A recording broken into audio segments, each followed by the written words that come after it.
so we will get started, everyone. Thank you so much for joining. I'm so excited. I had no idea how many people were going to attend this session, so I was kind of prepared for zero, one, two, and we have a whole group. So I'm thrilled with that. My name is Lucy Foles. I am a storyteller here in the DFW area. I'm originally from Arlington, but now I live out in Denton County. My background in storytelling actually started in the fourth grade. I decided for a talent show to get up and do stand-up comedy. Don't ask me why. I just decided to do that. Um, and at the time, I didn't think that that was a job that you could have. And so I kind of let that go and did a little bit of theater, and I was in speech and debate in high school. But I did not come back to performing until 2019. I had a baby who is now 8 years old. But I was really struggling with kind of being a new mom. And I just said, I just need to get out of the house. I just need to get out of the house and do something different. And I found an improv class. And I said, I'm just going to go do this improv class and just to get out of the house. And then that turned into a year-long improv class. It turned into six improv classes. And then COVID happened. And then I started doing, I did an online stand-up class. And then at the very tail end of improv, I did my very first storytelling show at the Dallas Comedy House. I had never done storytelling. I didn't know what it was. I did not know what the moth was. I just wanted stage time as an improviser who could not get any stage time and wrote a story for a storytelling show about my mother and didn't know anything. I've made every single mistake that you can make as a storyteller. So that was my very first show. When the Dallas Comedy Club reopened, I came back. I took their improv program. I was on house teams and then also was doing stand up and started doing storytelling as well. Today, most of my performance centers around storytelling. I am a storytelling instructor at the Dallas Comedy Club. I do level one and level two. We also have a club team of storytellers who audition, and we put together and we have a monthly show that we do that is themed, and I coach that group of people. So my what I'm really doing right now in storytelling is a lot of education and teaching. Now, when I talk about storytelling, I am talking about personal stories of things that really happened to me. So what I teach is very, very much a moth style storytelling.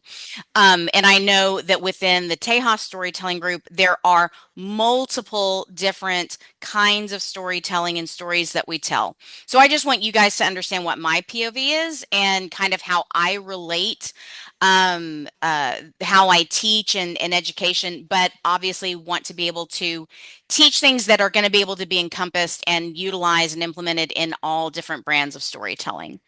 Um, that is a little bit about me. I would really love to hear from you guys and kind of maybe go around and do uh, an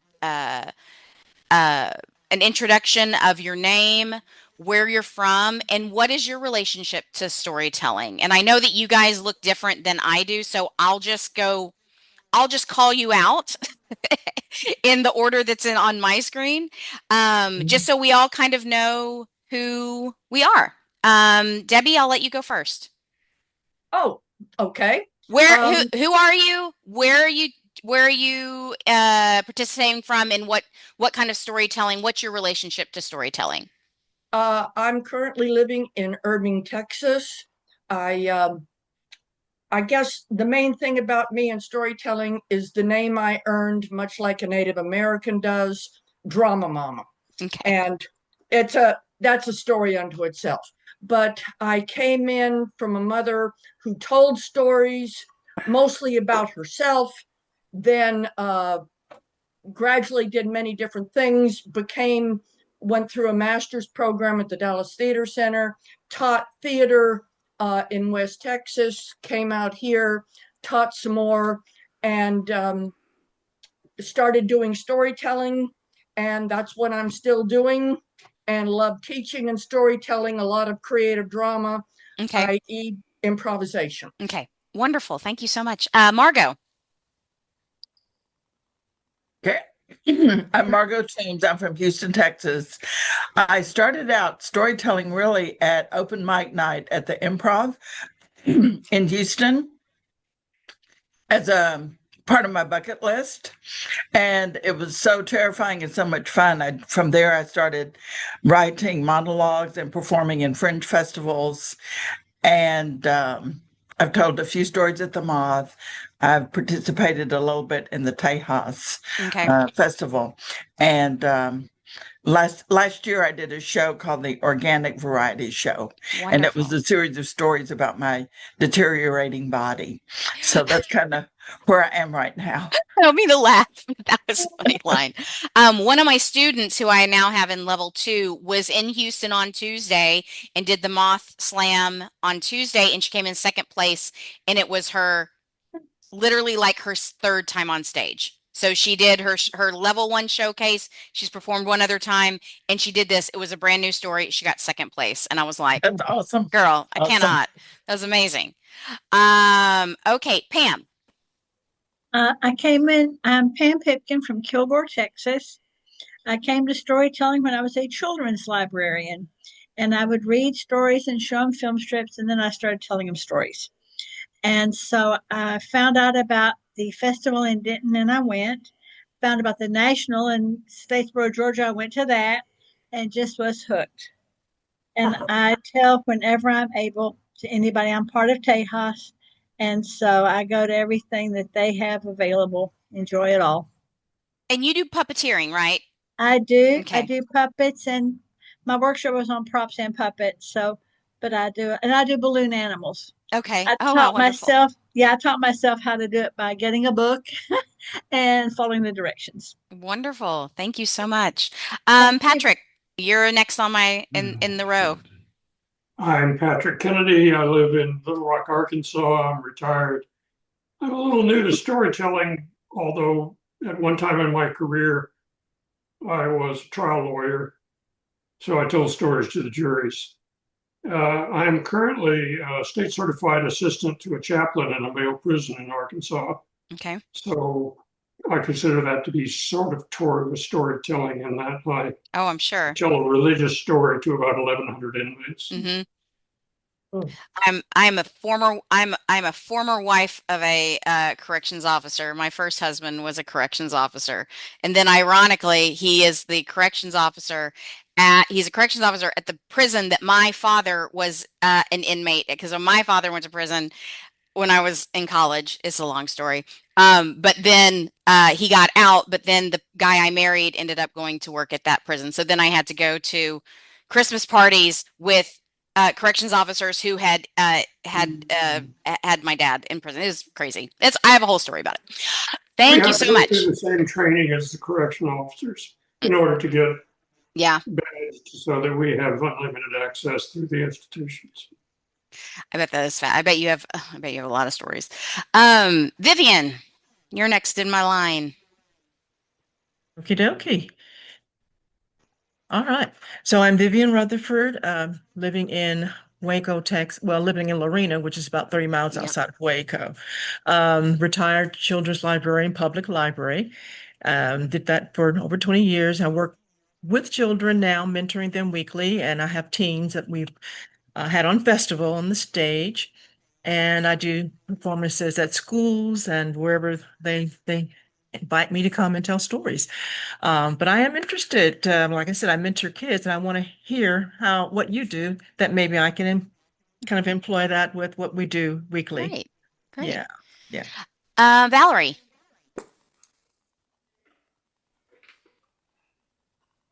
I'm Valerie Kimball, and I live in Norman, Oklahoma.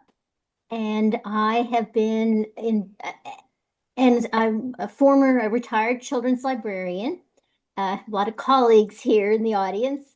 Um, I've done storytelling always. Like Pam, I did preschool story time, baby lap sit. In the public library, you get to do all kinds of programs. So I did all ages up to the elderly. And I tell personal, literary stories, folk tales. I use poetry.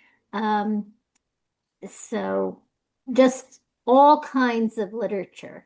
And I have discovered in programs, I liked your description that figuring out something to do under pressure, because some of the best activities I've come up with the children, especially, occurred in the heat of the moment. Yes.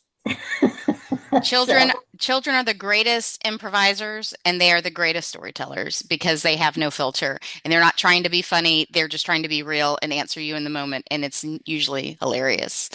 Thank you so much. Chester. Hi, uh, I'm from Oklahoma City.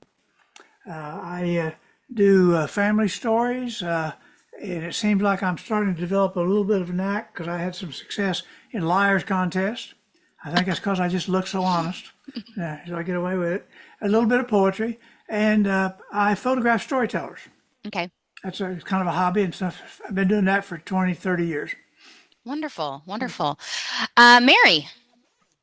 Well, I am a retired teacher, an elementary school teacher, and my father always loved to tell stories. And so when I was little, I grew up with a dad that just, he would make up these stories. So I think from the time I was little, I just loved telling stories. Then when I moved from Dallas to Colorado, I lived up there for almost 20 years. When I was up there, what happened is that I saw an advertisement on storytelling, like a storytelling conference, kind of like the Tejas kind of thing. So I went and I was like, oh my gosh, this is amazing. I love this, And so in one of the workshops, the guy said, now the way you start is you just make a list of things that happened to you in your life, and begin to tell the stories. Well, since I was already in the classroom, I went home, made up a list of all these different stories in my life. And at the appropriate moments, I would just start telling stories, to the kids, and drawing them on the board and, and everything. And it became such a delight for me. And then I moved here to Frisco during COVID. And I had written a book and I was trying to find a writers group around here. And I found a group out in Rockwall. And so I was just leaving. I'd been there two or three times, and we were walking down the hall. And I don't know if they were. I overheard this conversation. Her name was Regina, and she was talking about storytelling. And I was like, "What storytelling?" And she said, "Oh yeah." She said, "I think can you send me information?" So then I got into my little group in Plano, and then that's how it's kind of mushrooming, Then I started going to that once a week, and then I found out about Tejas, and here I am. So I'm Okay. excited to, like jump into everything Wonderful. and I'm so excited to be here, and this has been amazing. And Wonderful. All right, Eric, and so many people have joined, and I don't want us to take too long with intros because I have like actual uh, curriculum. So, Eric, introduce yourself, please. Gotcha, Lucy. Well, hi, I'm Eric Dickman from Sugarland, the greater Houston area. I'm a professional Santa since 2016. I have a background in stand-up and improv from the Laugh Shop and the Improv in Houston. Um, I'd been getting frustrated doing just story time, like reading from a storybook. During the holiday season, reading to kids and having the adults just like standing 10 feet away and just talking amongst themselves and just ruining everyone's attention. And so a couple of years ago, I tried doing interactive storytelling instead of reading from a book, sort of a North Pole TED Talk of sorts is what I'd That's call really it, funny. and interactive, and it went over so much better, and I was just fell in love with it, clicked with it. Um, wanted to learn more, so went to the Tejas conference in Denton last year, and just learned so much. And so I wanted to attend this one as well and see what else I can learn. You Wonderful. know? Have you read David Sedaris's short story about how he was an elf? Oh yes, a big It's fan of David Sedaris, and it's it's a yeah, it's a beautiful it's one of the funniest things I've ever heard. But I love that 'cause he was an elf like in New York Macy's. at Macy's. He was an Yeah. elf like in the 80s. It's really funny. Oh yeah, All right. it's a great short story. Judy. Oh, I live in Houston. I'm recently retired from NASA. I got into storytelling about 30 years ago to write a history of the church here. We went around listening to stories, ran into talented storytellers here in Houston, including Charlotte Byrne. So we got tied up going to Tejas and to Jonesboro back in those days when Catherine Wyndham Tucker was here, and had some connections with storytellers that we worked with at NASA to tell NASA stories. And Beth Horner came down, so we had done that. I don't tell stories well myself. I'm definitely not into improvisation, but I like crafting stories. Yes. This time I'm coming back wanting to start telling science stories again, and I was intrigued with the collaborative storytelling, trying to weave two points of view. So I think that was Okay. kind of neat. And I'll end this by saying I participated in some letters contests, one that Chester Weems was in, I believe. He may not remember it. Thank you. And I know that like when a lot of times when people hear improv, they're like, "Oh no, I have to get up and be funny." My take on how we merge improv and storytelling is probably a little bit different. So I don't want anyone to get nervous that like, "Oh no, I have to get up and be funny now." But I'm so glad you're here. Dennis. My name's Dennis Brock and live in Dallas, and I have no experience telling stories unless you consider I teach economics at Dallas College. That might be storytelling. I'm not sure, but so no experience. I saw how storytelling helped my son, and so I just wanted to follow with that. Great. So that's why I'm here. So Well, we're uh, happy to have you. Stephanie. I'm with, I'm a research librarian and just learning. So I've attended the Tejas storytelling festivals many years and enjoy hearing all the stories and looking forward to learning how to tell them. Wonderful. Thank you. Betsy. Betsy Mosier. I live in California. I've been storytelling for probably 40 years and found Tejas when my husband and I lived 15 minutes from Denton for 11 years, but now I'm back in California. And I don't do personal stories very much. But I think improv might be a really good skill for when you get a program that's going sideways Mm-hmm. and you need to turn it a different direction. Mm-hmm. So Yeah. Thank you. Mhm. Bernadette.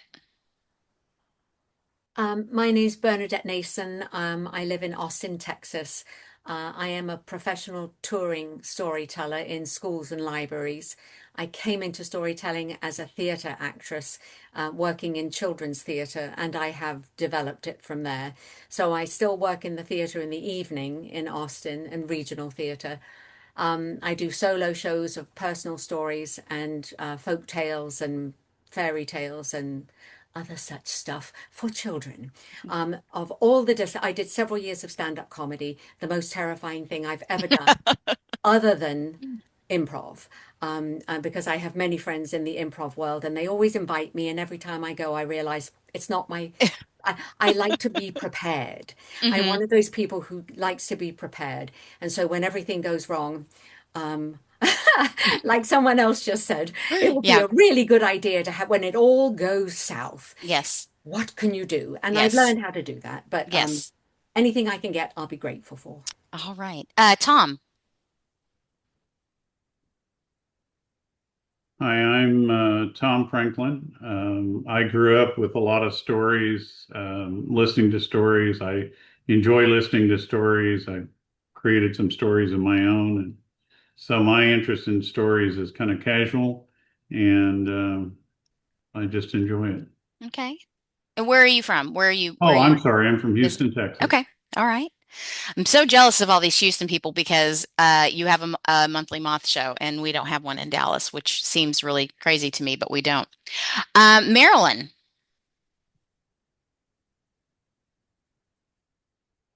There we go. Hi, I'm Marilyn Graham. I live in Round Rock, Texas, and I'm new to storytelling. I was invited and I thought I would try it. I teach preschool, so I do read a lot of stories Hmm. with a lot of props and puppets. I just attended that workshop, which was amazing. And I'm here to learn whatever I can. Okay. Wonderful. Barbara. Yes, I'm Barbara Bridgewater from Waco, Texas, and about ready to head to New York and Ohio for the summer because I don't like living in Texas in the summer. I started storytelling with the Liars Contest in West Virginia about 40 years ago. And then I did a lot of storytelling with my daughter. I raised my kids and we always tried to find activities. And then after they were done and grown, I figured I really still like storytelling. So now I'm a little more involved than when I used to be. Hmm. And my goal this year is to enter the Liars Contest at the festival. Okay. I haven't done that in a while. So All right. And last but not least, Hannah.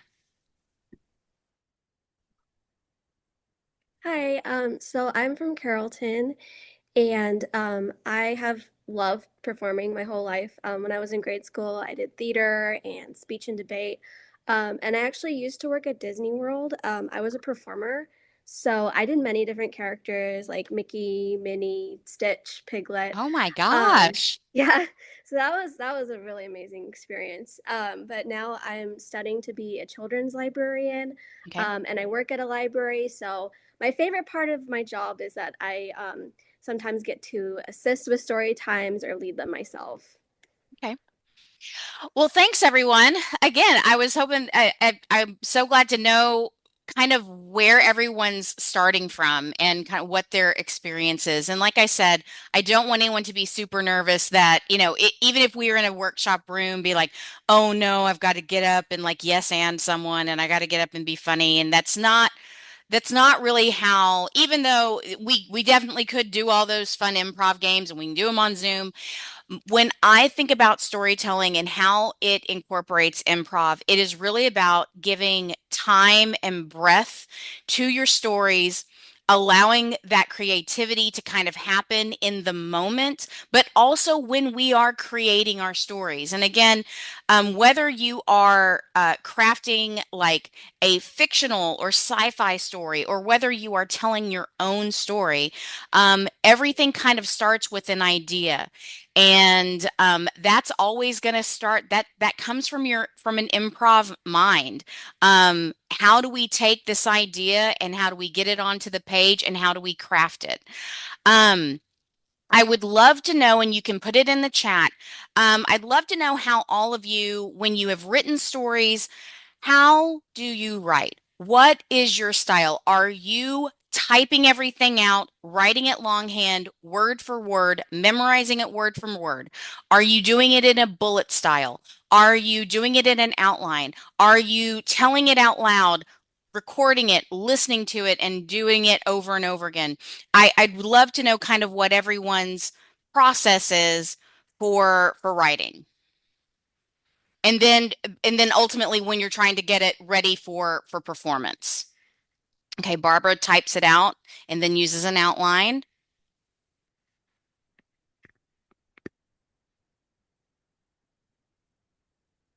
Write it as a monologue and memorize it word for word. Okay. Draw pictures, maps, recording. Absolutely.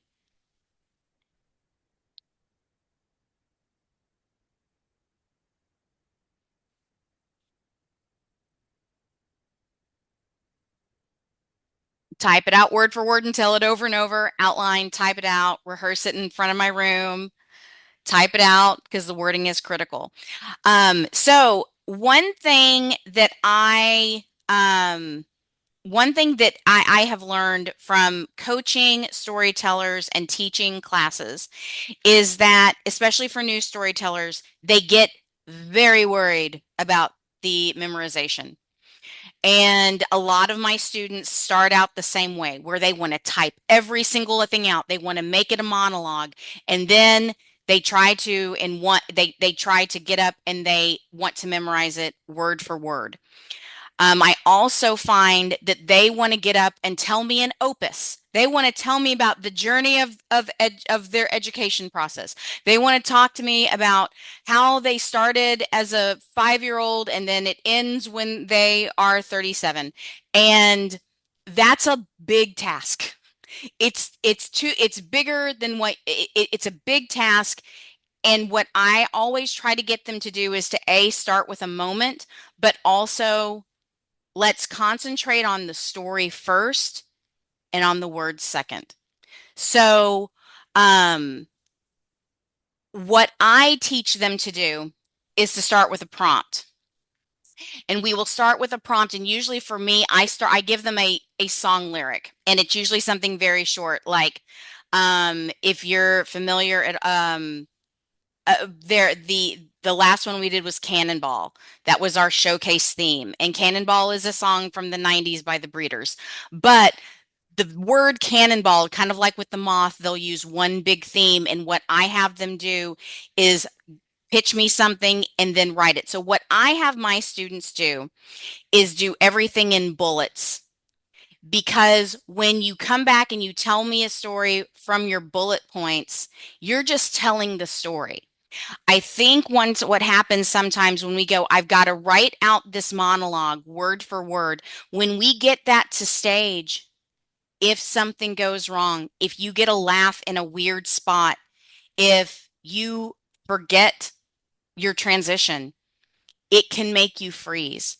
So the act of improv and putting some of these tactics gives you something, it gives you some breath and it makes you very comfortable. Because one thing that happens if you're an improviser, you got to get comfortable with being on stage and not knowing what's happened. And what's the scariest thing as a storyteller is something going wrong. So if you are putting yourself into this cage where you can only tell this story, if you tell it word for word and something goes awry, you're blocked. I've seen it happen on stand-up stages where someone gets called out, someone gets a little heckled, and they are completely messed up for the rest of the performance because they don't have the flexibility and the breath to kind of move back into it.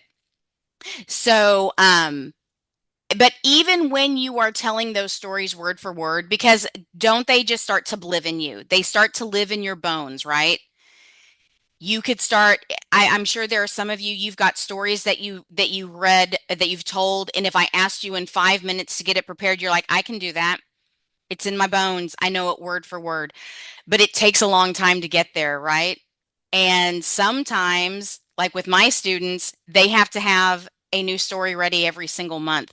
That's another thing. I'd love to know for you guys, how long does it generally take you, to those of you who do storytelling on a normal basis, how much lead time do you guys need to have a new story ready to go?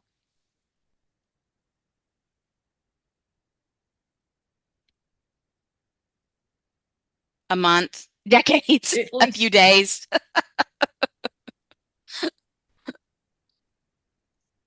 I can do it very quickly. Same thing. Same, Bernadette. If you were to give me a topic tomorrow to say, "Hey, Lucy, can you do this story for me tomorrow?" I'd be like, "Yes, I'll get it together."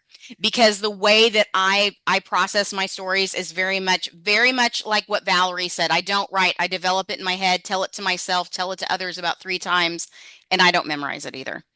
I've done it before. And it was too long. That's another thing.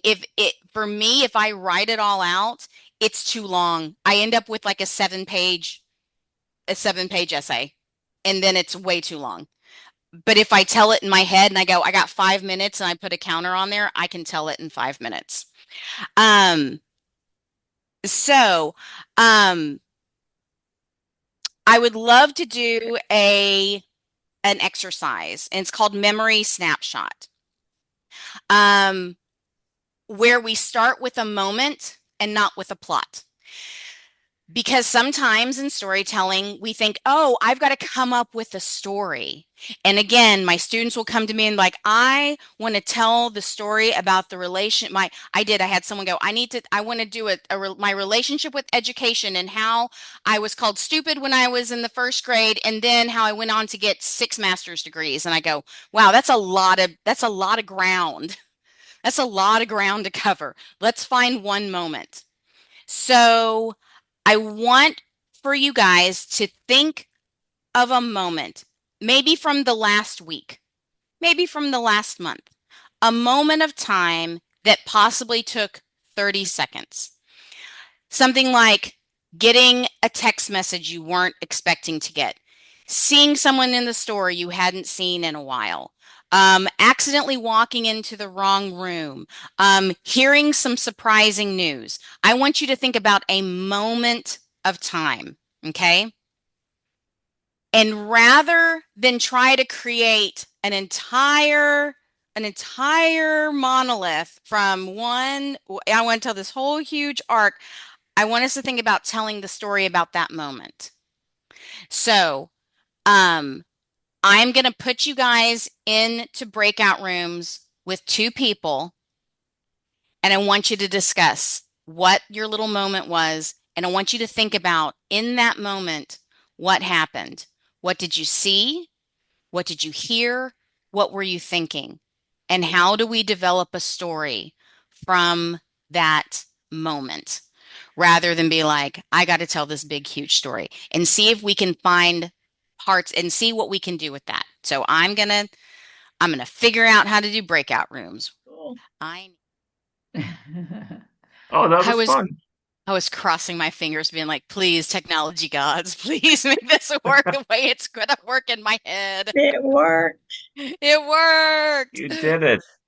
I didn't need a millennial or a Gen Zer to tell me how to do the breakout room. I figured it out. Yay! Yay! Hooray, technology. Hooray, Yeah. technology. Mhm. Okay. So how did that feel? How did that feel trying to take something from a tiny little moment and expand on that, as opposed to maybe how you curate your stories in, at other times, if you're like, I got to type everything out fully, and then to say, wait, I'm just going to take this little moment and try to build on that. How did that feel trying to do that kind of quickly like that? Scary. Scary? Uh-huh. I thought it was fun. Oh, Hmm? Yeah. It depended, it made it easy. Oops, should I put my hand up? Oh, you don't It have was to. We're good. okay. It was because the moment was so uh important to me, it Hmm. made it easy. Yeah. Pam, were you going to say something? It's kind of like stream of consciousness writing. You think of that moment and then you remember how Hmm. you were in it and just said it, Hmm. you know? Hmm. Yeah. I tell my students whenever they kind of gloss over things, I go, no, no, no, no, no, no, no. If you always go back to how you felt, if you Mhm. go back how you felt in that moment, it will open up so much for you to expand on, and that you didn't even notice. And that's kind of what I want to go to next. I Mhm. want y'all to kind of think about these little stories that you just told, and I would love to have, if anyone is comfortable kind of sharing with the big group, because I want to talk about following curiosity. As improvisers, we are taught to chase what sparks interest, right? We want to go to the most interesting thing. But sometimes in storytelling, we rush past those moments and we don't really realize what the most interesting thing was, right? Because we have an agenda, right? When we're storytellers, we have a point, we have a specific POV, and we want people to hear what we have to say. And sometimes we miss the forest for the trees. We miss what is important. And sometimes we don't even tell the story that's being told. I have to redirect my students all the time when they want to tell a certain story. I go, I know you're telling this story. I know you're telling me a story about your 10th birthday party, but this story is about your relationship with your best friend. So let's put a focus on that. So I would love to do this because I would love for some of y'all to hear maybe there's interesting parts of this that I wasn't thinking about. And so if there's anyone who is comfortable with sharing what they shared in their breakout room, I would love for you to kind of go through that little story. And then participants, when you hear something interesting that you're like, "Oh, I want to hear about that." "Oh, wait. Tell me more." Put it in the chat. Just kind of, you can either raise your hand. I don't know if we can raise our hands in here. Maybe we can. Yes, If we can. not, Yeah. I would say, yeah, then raise your hand as soon as you hear something interesting that you want to hear more about. Okay. And then we'll have that story. Then you can ask that question, be like, hey, well, tell me about that. And then again, then you start to figure out, oh, that's what's interesting to people. So who would be comfortable? I see Deborah has raised her hand. Tom has raised his hand. Are y'all or one of y'all, or one or both of y'all comfortable kind of telling what you talked about in your breakout room? We were in different workout rooms. That's okay. That's okay. Yeah. We'll tell it in here. So Debbie, go ahead. I would love for you to kind of tell the little moment that you started to talk about in your breakout room and the rest of the participants. When you hear her say something that is interesting and you want to be like, oh, tell me more about that, raise your hand. So Debbie, I'll give you the floor. I was just walking down the front street with my dog. Happy go, ah! The car revved up and revved up. And from inside the car, he pulled up to the side of the house. Do I stop? Well, no, you can keep going. Keep Oh, telling us okay. what happened. If you don't get out of this neighborhood, I'm just going to sick my dog on you. And I decided right there and then I'd walk as fast as I could back up to my house. All right. Barbara, what was the moment that you were like, oh, wait, rewind to tell me that? Right. Well, the dog. So I'm terrified of dogs. So anytime I hear the word dog, I'm going to go, oh, what's going to happen? Something Mhm. terrible. So talk some And more about the dog in the car. well, yeah. So, okay. So you were just calmly walking your dog through your Mm-hmm. neighborhood, and suddenly another car came up. So, Mm-hmm. and so what were you thinking in that moment? Were you thinking that you were getting attacked? Were you thinking do I know this person? Like what was kind of happening in your body when that happened? Well, I knew the person. He was my neighbor. Okay. And he'd confronted me before, but never this angry. Okay. And What's his I'd never deal? do what? What's his deal? Well, his wife came to my house once and wanted help because he was going to beat her up. And I Oh, tried to help her. And there was all this other stuff. But now he blames me. And so um, he's he's chased my friends home in the car.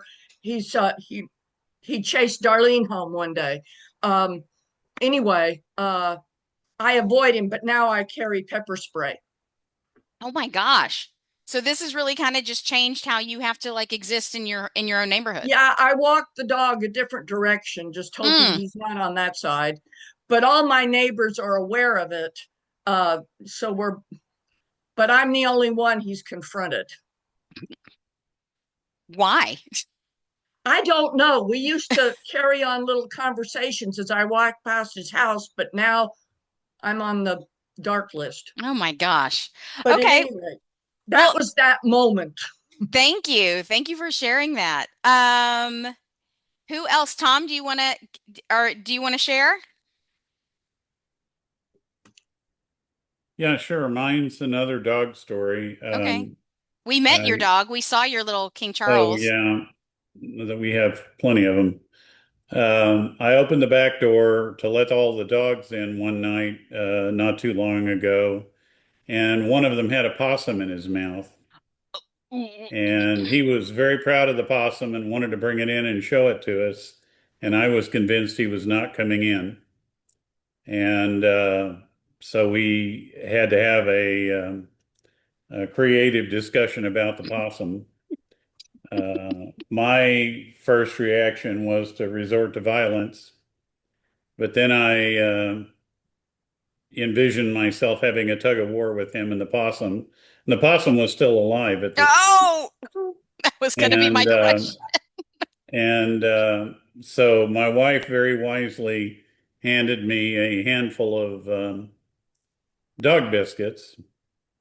And I held up one dog biscuit and he just shook the possum a little bit. And then I held up two and he shook the possum some more. Finally, I held up four and he dropped the possum and took the dog biscuits. So I used to be a refined products trader and we used to know the value of all these commodities, right? And so I learned that night that one possum is equal to four dog biscuits. Oh gosh. Oh my gosh. All right, Pam, what's your question? What do you want to hear more about? When he said he dropped the possum, did it run all over the house? No, one of the other dogs killed it. Oh, Oh, how many dogs are in your house? That's Well, at the time, I think it was 15. Right now, it's 10.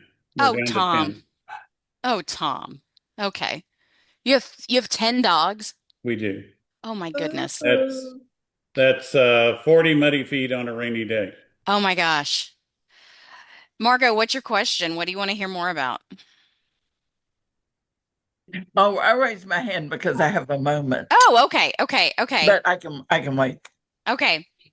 Tom, that yeah, how, how did you come to have so many dogs?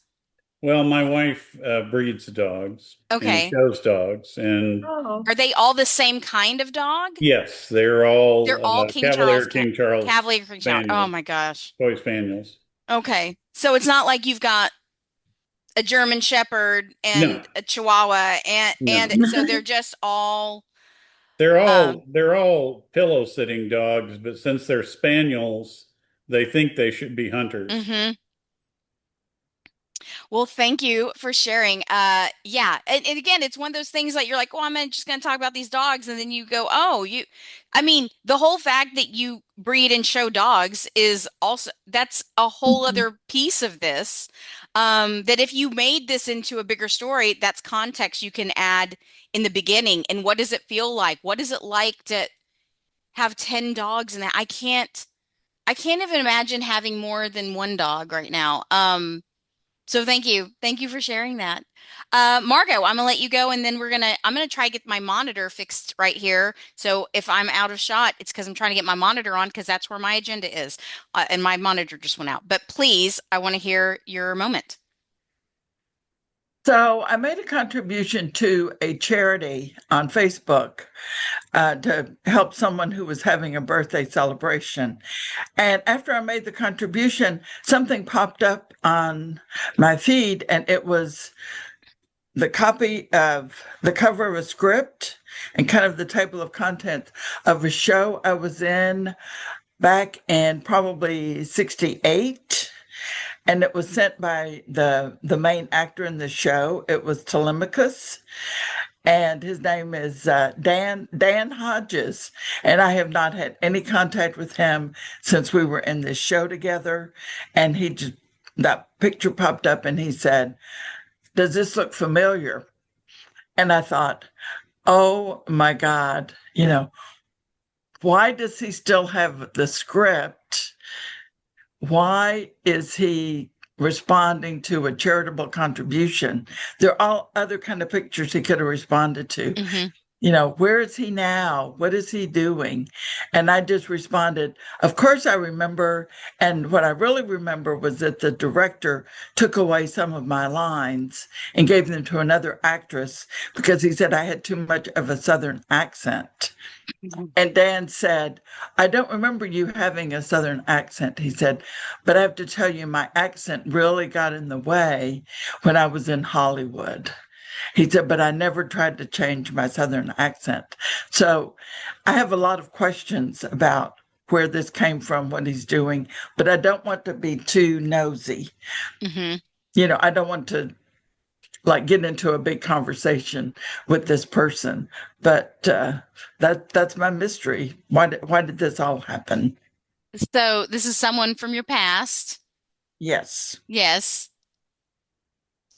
Is it a saucy past? Is that a I don't think so. I mean, it's possible because, we did a lot of pot back then. So after rehearsals, so who knows? Who knows?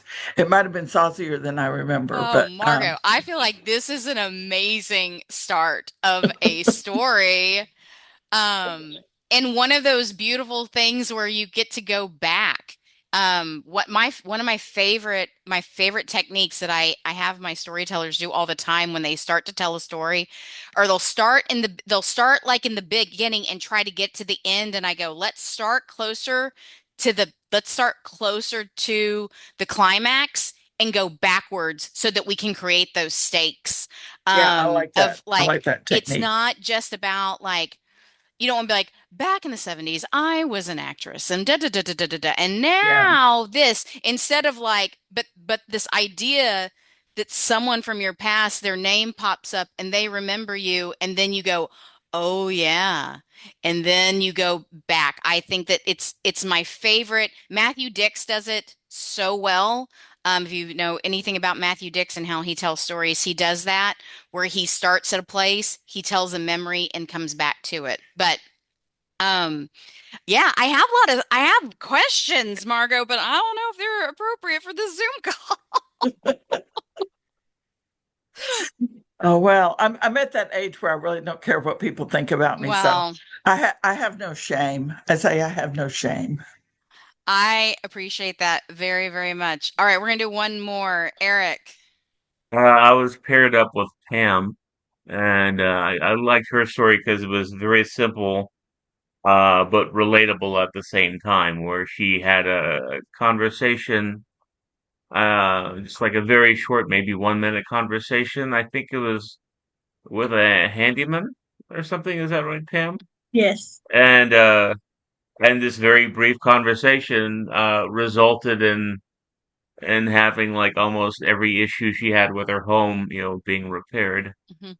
And what what adult, would any adult would find that on? Oh, that's a happy ending. Somebody's house got fixed. I like it. Great. Well, guys, we're coming up on about 5 minutes left. Am going to put that's my dog trying to get out. Let me let the dog out.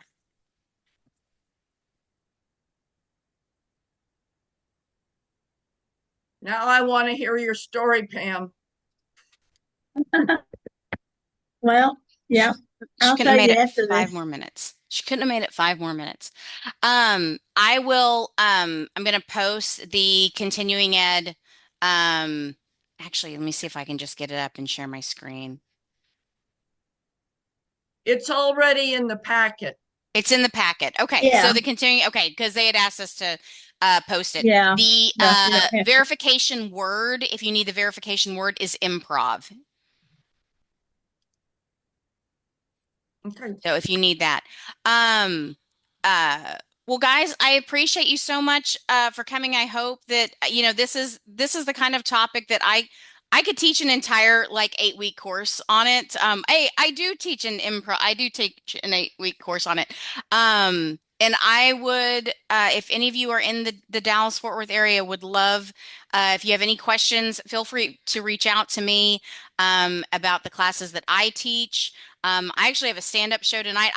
And then I got booked for a storytelling gig in 2 weeks. So if any of y'all are in DFW and you see me, again, my group puts on a monthly show at the Dallas Comedy Club. It's wonderful. It's on a Sunday. If you're like, I don't want to come to Deep Ellum, it is at like 5 o'clock. It is the easiest show to get to. It is a great venue with a bar and a patio. And we put together a fantastic show. We would love to have you come out. I'm happy to share those details. Any questions, final thoughts, anything at all? Oh, Betsy, is that your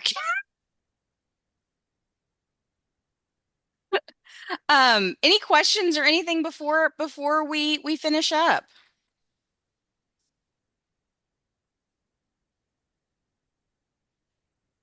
All right, Check the guys. chat. Left you a message in the chat. Oh, thank you. Thank you. Yes, I'll send you an email. Um, but thank you so much for participating. We've got to keep the act of storytelling going. It is the oldest form of communication that we have. We have to keep it going in whatever genre, whatever avenue lane that we are in. I'm so proud to be a part of the community and so proud to have you guys in there as well. Enjoy Thank the you rest for of the the conference, workshop. everyone. Thank you, guys.